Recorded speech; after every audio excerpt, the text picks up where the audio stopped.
Most people walk away from Xenoblade 3 thinking it's about actively breaking free. It's not.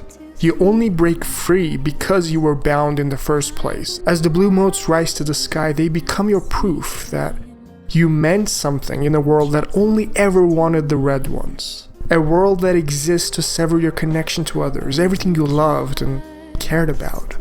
Jin and Noah, one shaped by a man who chose destruction, the other by a boy who chose hope, but as blades, as soldiers, as slaves. They're the same. They seek to destroy the world to assert their will, but then why do they feel so different? Why do you root for Noah, but reject Jin? I put down my weapon, look around at my companions and feel relief. Thinking, finally, another day down. Then I think of tomorrow and the tremors are back. Will I see the same faces when I wake? Will I even be around to see them? Easier with the mark, I suppose. You know when it's coming. Can you really speak for them though? For someone nearing the end? Because I couldn't tell you.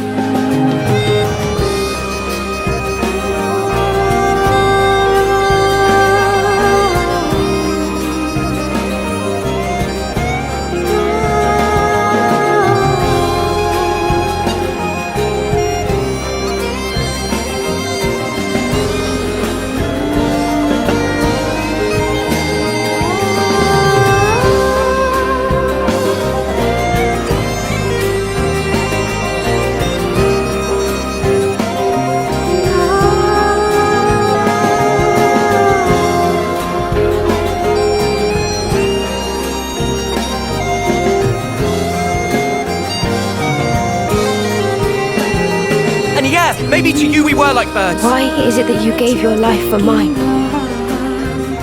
I can't help but wonder. Would I have been able to save you? I had so much I long to ask you. You're not allowed to say it's been for nothing. You've enriched my life, Noah. You know, I don't want this to be it. If I were given the chance, if this road I've walked were to keep on going,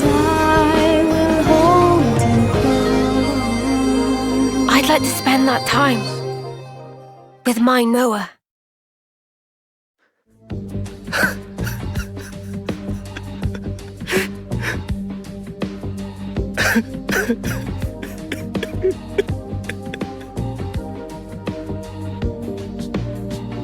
One of the truest forms of terror is lack of autonomy, a loss of control when it comes to your fate, an inability to do anything to combat a supreme opponent. As we all long for control in our lives, a sense of intention leading to action, so the very idea that our future rests in the hands of someone else who couldn't care less is terrifying. When our sense of self, sovereignty is disrupted by another, what is our immediate instinct? Amusement, friendliness, intrigue perhaps. It is none of those. The master-enslaved dialectic rests at the fabric of Aionios, not just.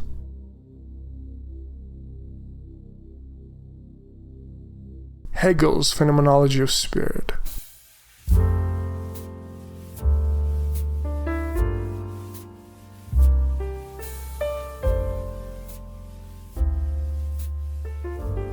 Our instinct, however vain it might sound, is fear, being threatened by the other. 2. Consciousness in a desire to negate the other, to appease that feeling of weakness, engage in a battle to the death. And at the end, one of them asks for mercy, begging for their life.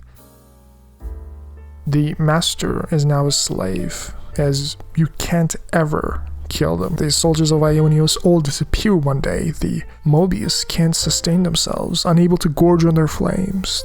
Ironically, the master depends on the slaves for his existence, putting them to work. an artificial distinction between Agni and Kevesi, colonies, ranks, and officers. The stage is set. The self another, an enemy to kill. The slave's job is to fight, to maximize the flame on the clock for the master's benefit. It'll never replace the friends we've lost. That's why. We aren't fighting because we want to. We're not. We can see our lives written before our eyes. Fighting is all we have. Is it any wonder we lose loved ones? Or have to take them from others? All of us. We have to fight so we can go on living. Just who decided that this was how it should be? In the process, Hegel notes that something weird happens while swinging the blade and pulling the trigger on one another. They produce something unexpected, something more sublime than the blood and the screams of their victims. Something that Noah, a Kevesi officer, is intimately familiar with, the blue motes rising to the sky. The feelings and memories of the fallen ones are sent off. The remnants of unfulfilled wishes and desires slowly leave the corporeal flesh with the officer's melody in the background, returning to the queen's embrace. There's something, I don't know, poetic about it. Something sexy. Even if the red motes, the life energy of a soldier, is long gone, the blue motes still rise, alluding to how by battling to the death, these soldiers all contributed something to this world that not even Moebius or the flame clocks can ever take away. The slaves didn't just fight for the masters. The Moebius Y desire to extinguish their will, feeling threatened by even this innocent portrait of a family. Masters know how dangerous it can be for the slaves to see that glimmer of light, to be conscious of how a different life is possible for them. Maybe even a better one. Having a family is more than just making babies after all. It is loving others more than yourself. It is more than just physical attractions. It's more than spending time in the same room with someone else who gets along with you.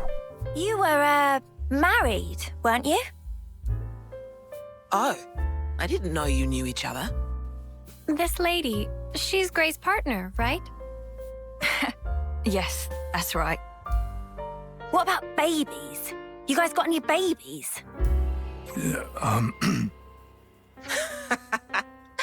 So it seems that even the unflinching Grey can be caught unawares.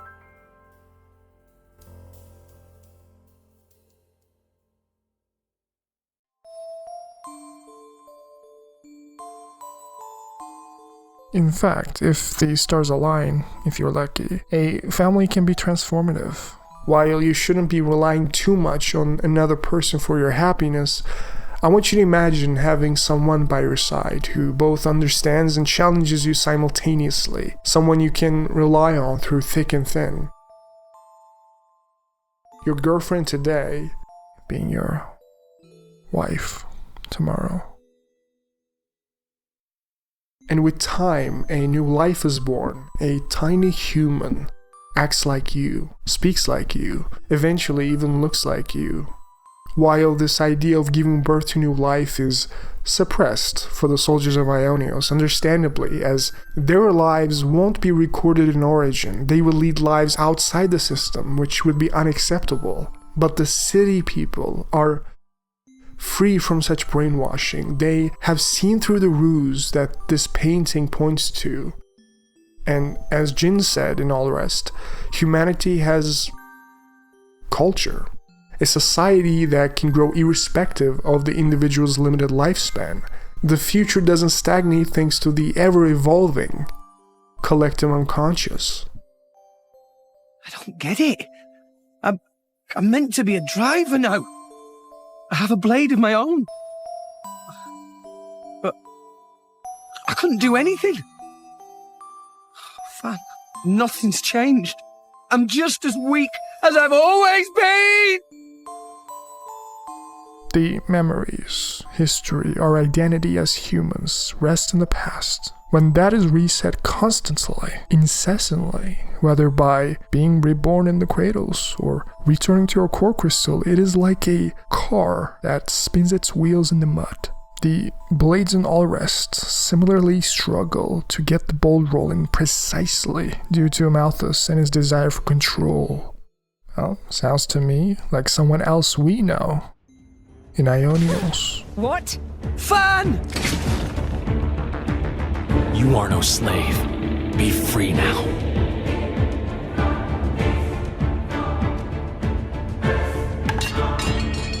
Blades are granted phenomenal power from our creator on high, yet we are doomed to never remember. Why? What? The accumulation of memories is what allows mankind, no, all life to grow, change, evolve, but blades are fleeting. When we return to our cores, our memories are lost, our growth snatched away forever. People aren't so different. Man's life too has an end, yes. However, though each individual life is fleeting, you pass on your memories, allowing you to grow as a species, as a culture. Why does Indol control all the core crystals? By controlling the moment of every blade's birth, they enslave our entire kind. How is that fair? We have no culture because Indol decrees it. Because that's what your kind do. Why are you the masters and we the slaves? It is we who embody the very nature of this world. The slaves need to stay in the dark for the masters to continue being recognized as such, since if the slaves become too conscious, they start asking questions, destabilizing Zet's fetters over this world. Slowly, the power they think they're entitled to would fall away. But the funny thing is that the master cannot strain the leashes to counter, because too much oppression can similarly backfire. To do their work effectively, the slaves need a sense of security, safety, belongingness even, trust in the system. To feel a sense of control in their lives, they need habits and a sense of predictability within the chaos, to take refuge in it. Why did it have to be like this? Why is it always me? They take a bath with their friends after a hard day's work, engage in philosophy, poetry, work the fields, fall in love. In secret if they have to, send the voices of the dead to mourn the loss and process feelings of guilt, while not knowing where exactly, well, they're going somewhere. And that is, as the philosopher Friedrich Hegel argues, is the power of the slave, the human spirit, that would ultimately be the master's downfall.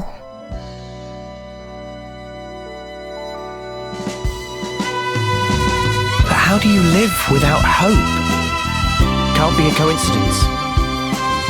Talking about avoiding casualties, you know that includes you too, Ethel, don't you? Agnian troops.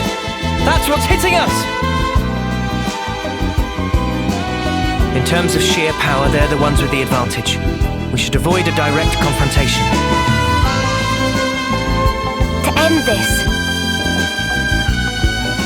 he's toyed with our lives as he pleases for long enough. I did try my best. I couldn't afford to fail.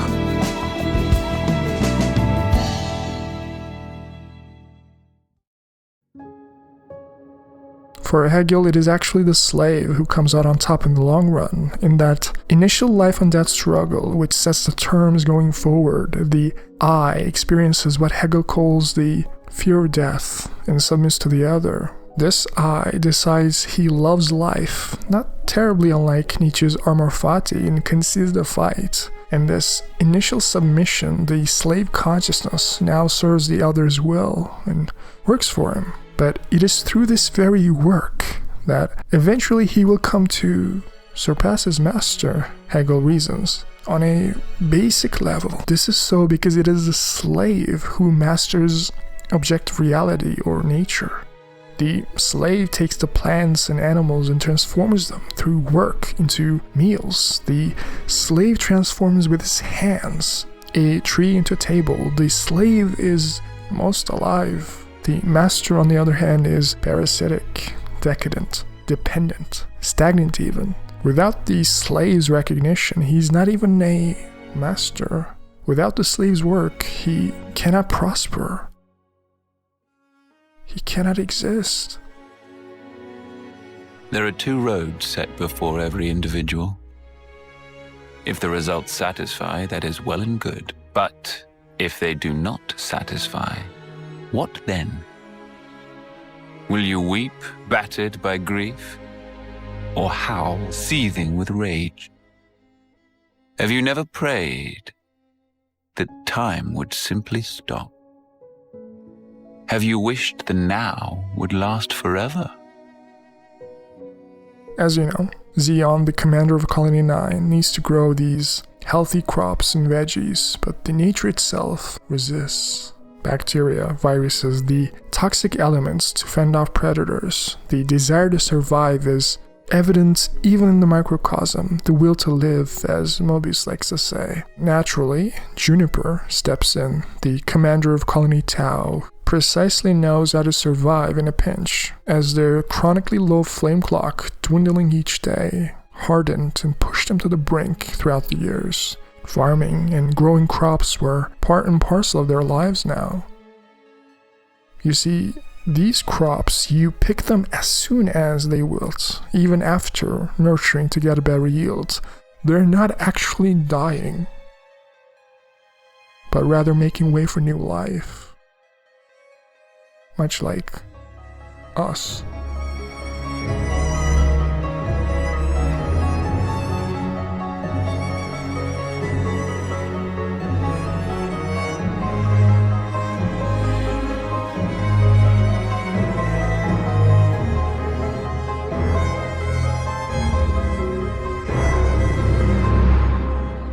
兵士がどれだけ余計に死んだと思ってんだ。じゃあ後でこうするべきだったっていうことは簡単だ。でも結果なんて誰にもわからないよ。わからなくても選択の時は必ず来るし、しなきゃいけない。100人の仲間の命と壁の中の人類の命。団長は選んだんだ。100人の仲間の命を切り捨てることを選んだ。何かを変えることのできる人間がいるとすれば、その人はきっと大事なものを捨てることができる人だ。化け物をもしのぐ必要に迫られたのなら、人間性をも捨て去ることができる人のことだ。何も捨てることができない人には何も変えることはできないだろう。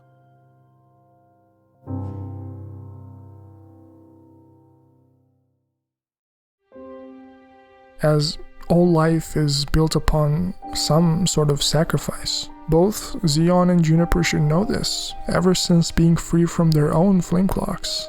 Now, the sense of security that the colony rewards, the food and the ammunition once provided is no longer. Like a sheep without its shepherd, you need to fight in order to live still, even more so than before. It is true that this cruel world Moebius constructed is artificial. Strife and struggle is actually inherent in existence. There is no escape. Even without a flame clock, you still have to struggle. Without paying that price, whatever it may be, the slave can never truly realize its potential.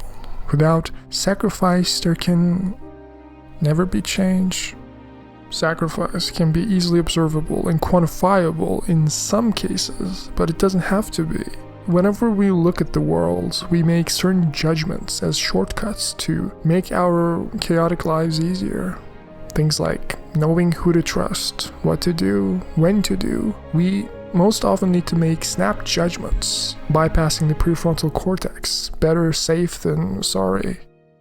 But in these cases, we are tunnel visioned, prejudiced, unwilling to change our perspectives. not realizing how we might need to sacrifice our safe and habitual ways of looking at the world to make room for more risks and vulnerability.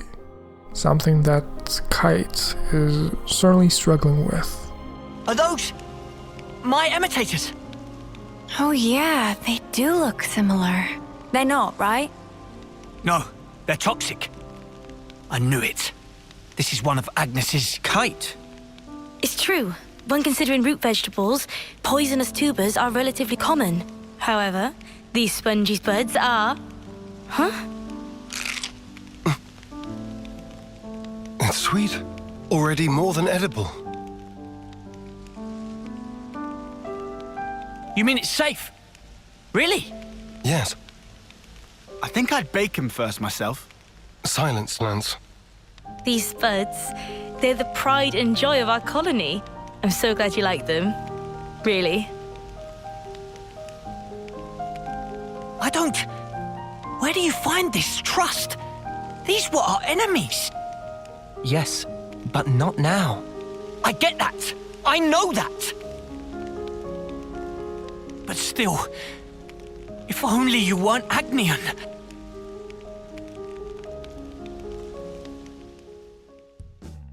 When you pull out the earthworm wood to put in the soil, its roots wriggle around like it's alive.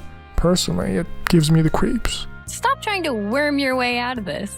Right. After all, the earthworm wood improves the soil's drainage. And when Kite objects to their futile efforts, Zeon gives him a warm but slightly distant response. The commander and lieutenant shtick, as you know. Not realizing that Zeon is making Kite feel unappreciated by his tone, issuing him orders instead of talking to him on an equal footing. And the best way to do that is, first of all, admitting to your shortcomings, making it clear that even if you are their commander, you make mistakes like everyone else. It cuts you down to size in the eyes of the others, makes you much less intimidating and more relatable. Yes, all right? I'll do it. I'll do my snuffing job. Okay, so... what are we planting? Spongy spuds. Juniper's already told us how to grow them. Oh, here we go again. Don't grumble. That potato was truly delicious. Fine. Whatever. Just give me the spuds. What? Of course. We still need potatoes to plant. You didn't get them ready? We were so focused on looking for earthworm wood. It happens. This isn't like you, Commander. Did you eat something funky? Nobody's perfect. Even the most scrupulous perfectionist is liable to err, on occasion. All right. Just hurry up and get some. Even after planting the seeds, tilling the soil, the water is not draining properly, or maybe there is too much water, as IGN likes to say. Fox admits to it, how he gave them extra water from time to time to prevent the potato seeds from drying out. And at this moment, believe it or not, Kite relates to that mistake. As the second best, he's actually used to making mistakes under Zeon's supervision. Annoyed even to not live up to his own standards, gets politely yelled at often, as the saying goes. So when Fox admits to watering the seeds too much, he is understanding and encouraging, very good at complimenting someone else's weaknesses, something that Zeon is definitely not very good at. So, why isn't anything budding? The seed potatoes are rotting. Perhaps we gave them too much water. Oh no. Does the soil not drain properly? Or was it something else? It's my fault. I was giving them extra water from time to time, because I didn't want them drying out. Fox. I thought I was being careful. Never considered that I might be overdoing it. Well, we'll just have to try this again. Let's wait for the next rainy spell. Sorry, guys. Don't blame it on yourself. Yeah, but if I hadn't done this, we wouldn't have to... Oh, if only! What's done is done, man. You can't change the past. So let's just recoup our losses and do even better next time round. Huh. That's a good attitude, Kite. I like it. I'm good either way, to be honest. Huh. Classic Eastman. Guess I'll stick it out for a while longer. Thanks, Kite.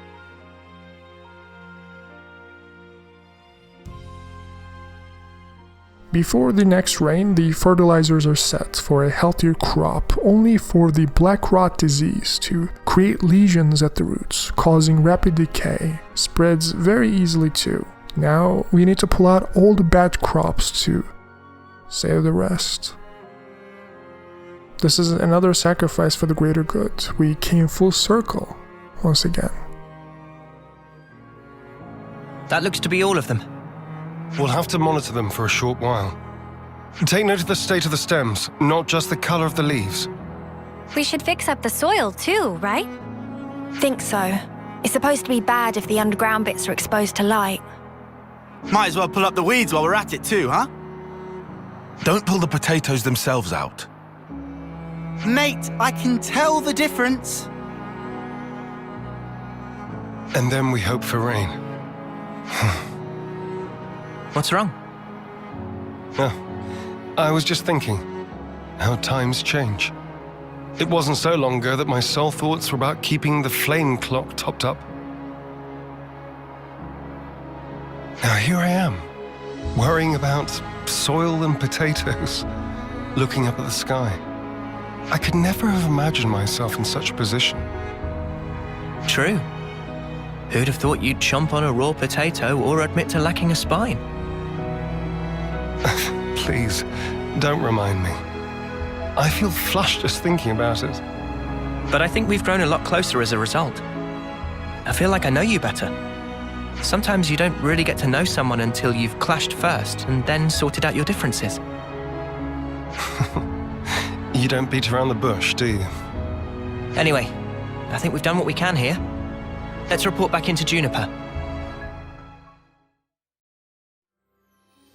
And when these monsters, out of nowhere, start attacking and mess up the soil, all of their efforts seem to be in vain.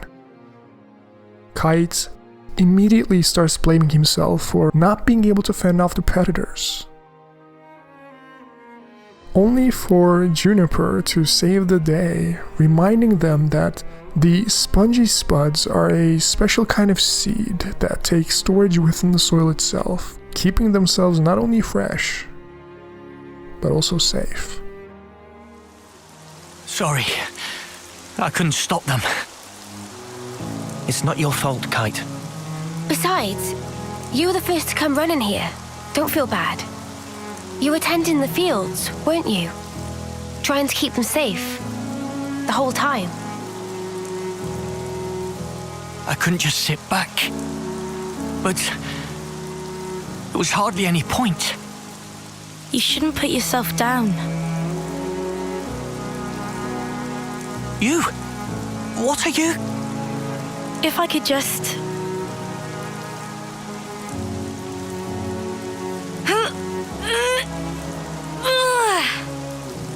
I'll help you. And pull!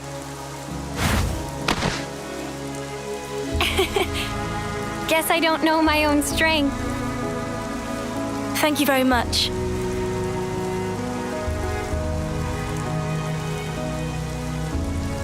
Are those? I'm afraid I failed to mention something. Spongy spuds are quite special. They actually use the field itself as a means of storage. That's why you recommended growing them. Astounding. Sorry I doubted you. The reason I didn't trust you before, it wasn't because you were Agnian. No, it's because I was weak. Now, I don't expect you to forgive me or anything like that. But I know I caused hurt. I'm so sorry. Now come on, raise your head. You refuse to give in. You struggle to change things for the better. The way I see it, that's not weakness. Not from what I hear, anyway. You don't... No, you don't even know me. Making a change, Kite. It takes guts. You're a good man. We didn't admit it. But then again, neither did you. You know what? No one's ever told me that. I'm sorry about that. I think from now on, I'll make an effort to remind you. Kite, you're an asset to us all.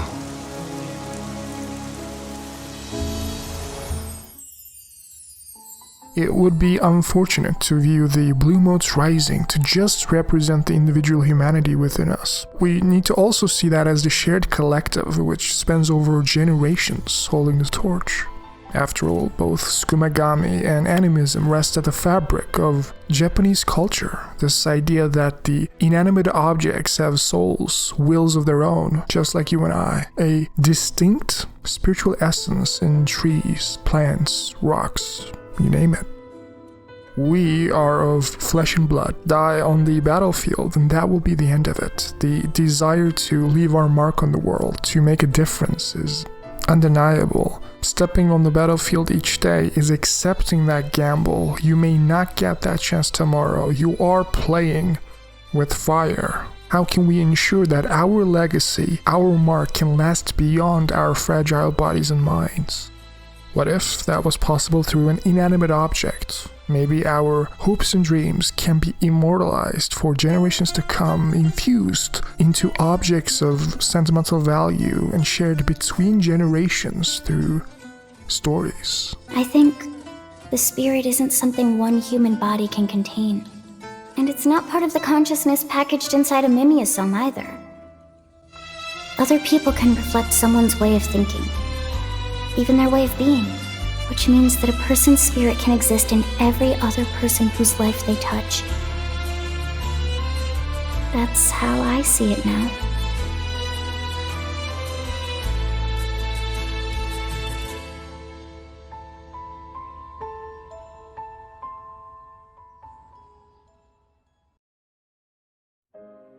A connection that links one another, cultural and collective effort at protecting history, insight, and knowledge.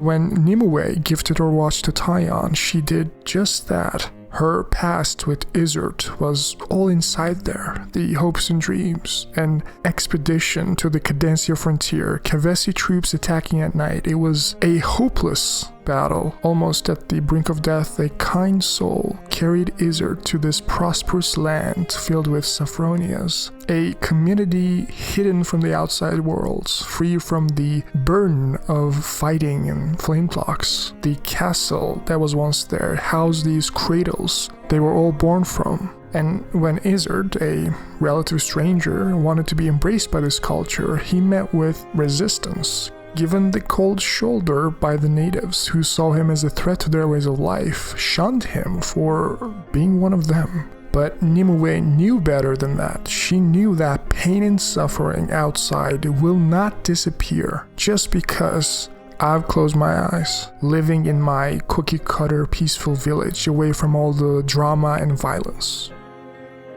Sounds nice. What about the soldiers outside who aren't that lucky?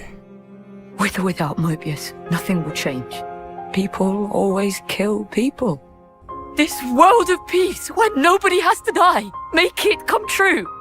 You think you could do that, do you? You think you've got what it takes? Well, I don't. I'm barely holding on. You hear me?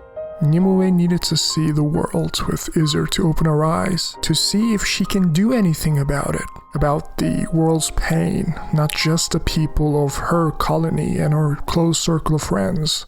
To that end, she used this lens to make sure her iris was hidden. This way, no one would know how she was free from the flame clock's bondage, effectively being one of them, playing a gamble with her life only for Taion, her star pupil, to lose that gamble, taking the wrong turn, making the wrong decision. It happens to the best of us. The results are never guaranteed after all, even if you put your best foot forward. And while trying to forgive himself, when the going gets tough, when he misses his mentor, it is Nimue's clock that keeps him going, his compass showing the way, pointing towards this hidden village of Sophronias under threat of exposure due to this Veronis suddenly activating out of nowhere after all these years.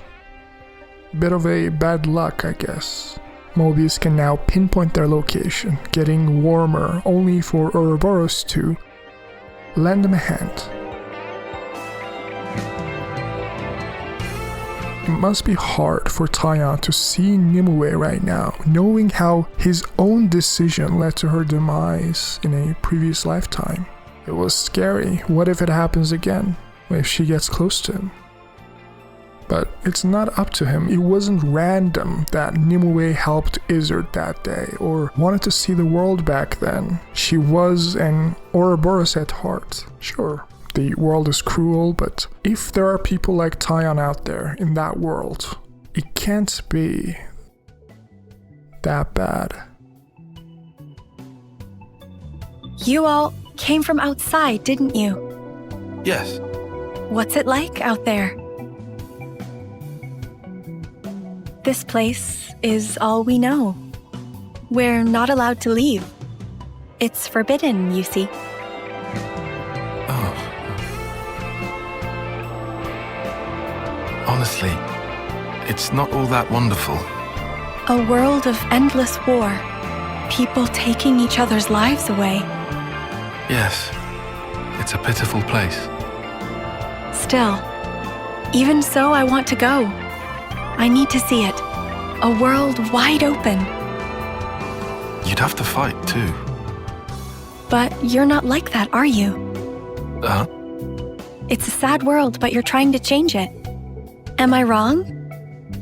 Well, If there are people like you in that world, well then, I'm sure it's wonderful.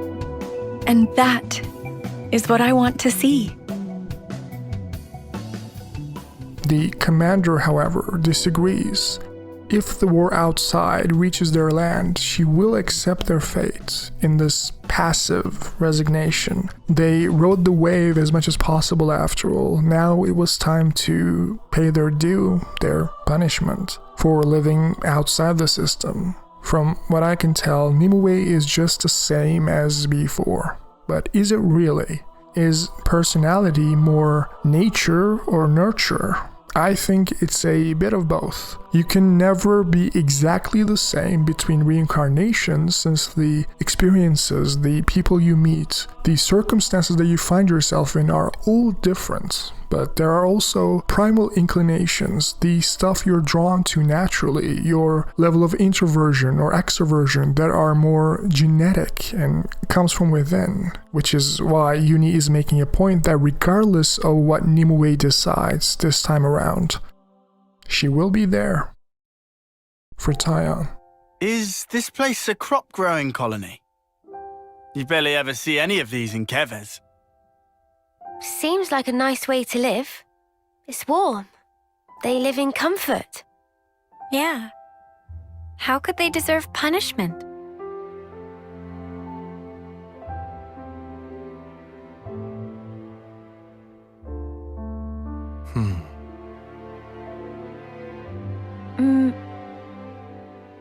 What's this?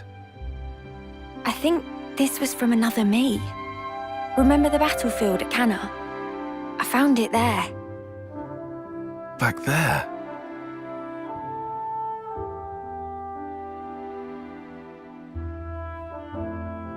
Is Nimue different from before? No, she hasn't changed. Same old Nimue. Well, maybe it's the same with me then.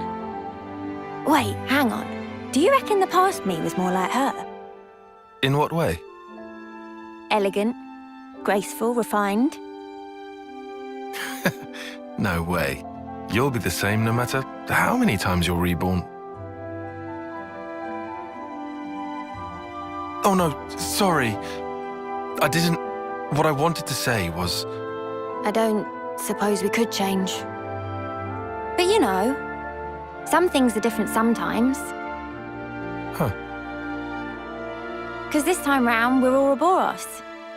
Things will be different. We're with you, Taion. Uni?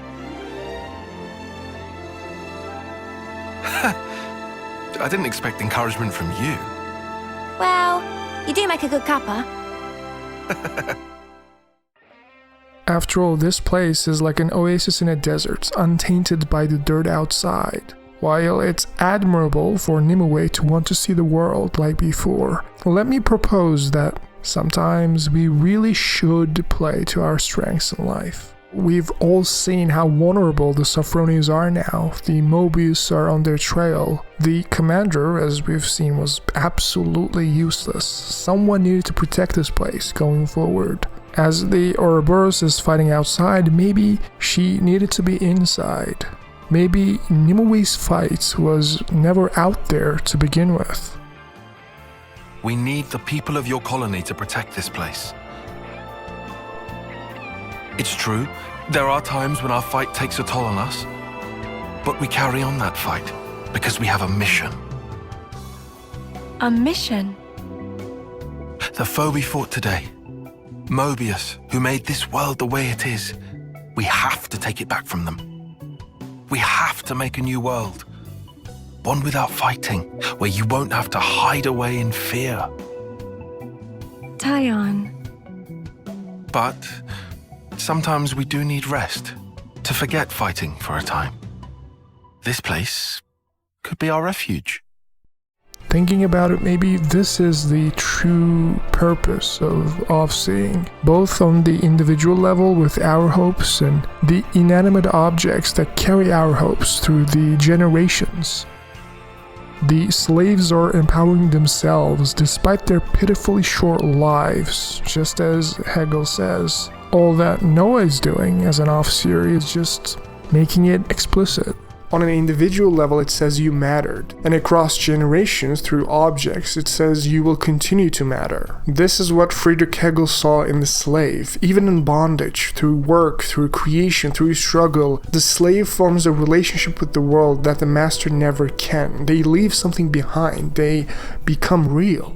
If meaning exists through others, if your existence is only validated through connection, then what happens when the world takes that away? When every bond is severed, every memory reset, every future denied, this is where Noah and Jin split. Noah looks at the world and chooses to preserve meaning anyways, to fight for connection, to carry the dead forward, to believe that even fleeting lives are good, at least good enough. Jin looks at the world and comes to the opposite conclusion. If meaning is constantly erased, if everything you love is destined to disappear, then the only way to assert your will is to end the system entirely, sparing other people the pain, not giving them false hope, to destroy the world that made meaning impossible. And that's the uncomfortable truth, that they are not opposites. Noah and Jin are the same person, standing at the same crossroads, responding to the same terror, just choosing different answers.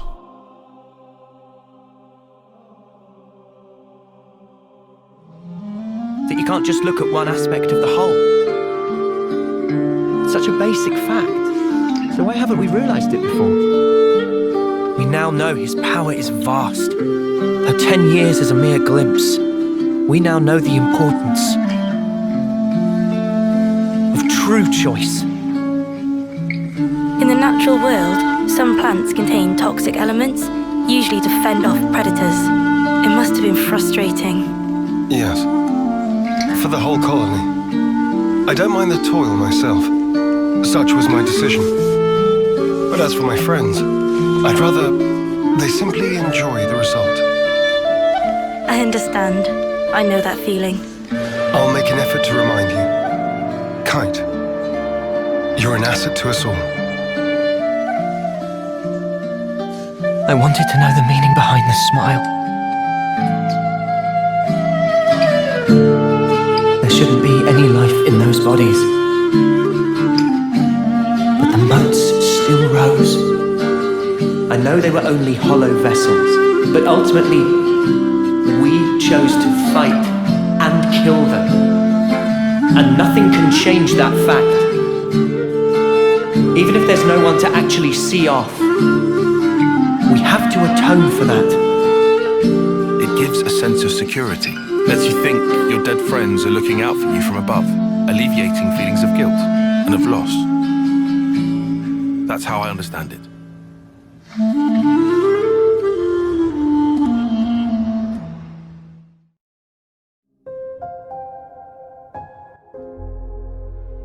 Hegel argues that the slaves appear servile since the masters are giving them orders. But as we have explored, they come to have an independent relationship to this world and each other.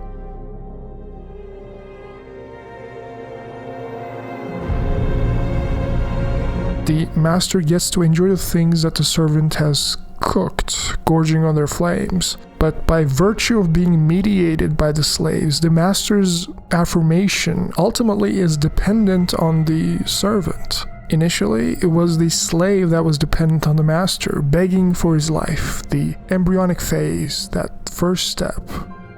Shortly after, now the master is the one dependent on the slaves, treating them like an instrument, a means to an end, dismissing their wills and freedom.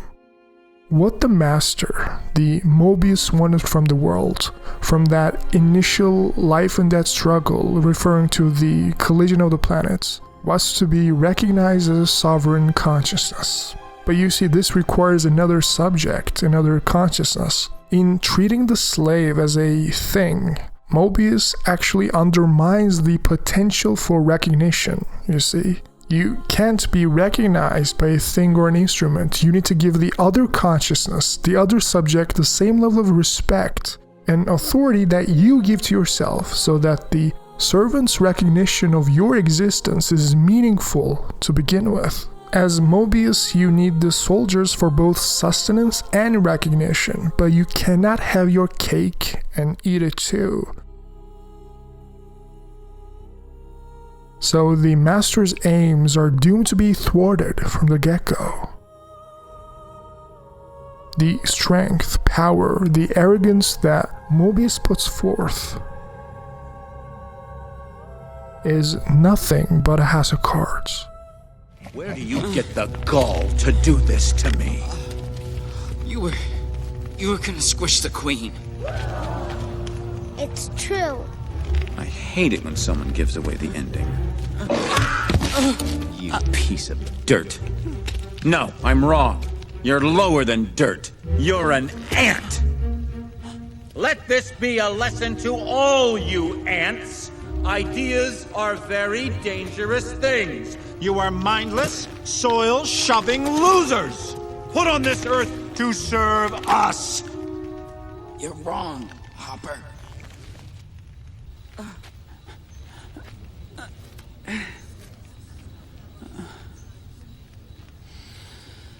Ants are not meant to serve grasshoppers. I've seen these ants do great things. And year after year, they somehow manage to pick food for themselves and you. So who is the weaker species? Ants don't serve grasshoppers.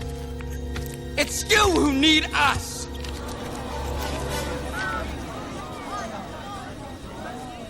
We're a lot stronger than you say we are. And you know it, don't you?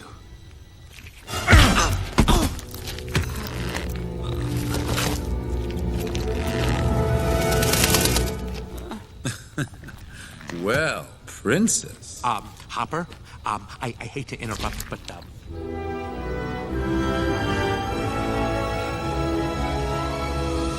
You ants stay back!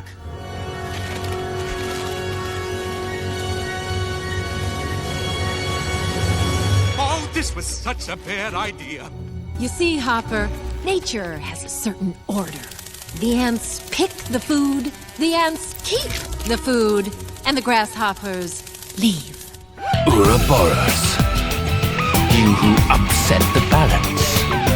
I can hardly believe that your strength has grown thus.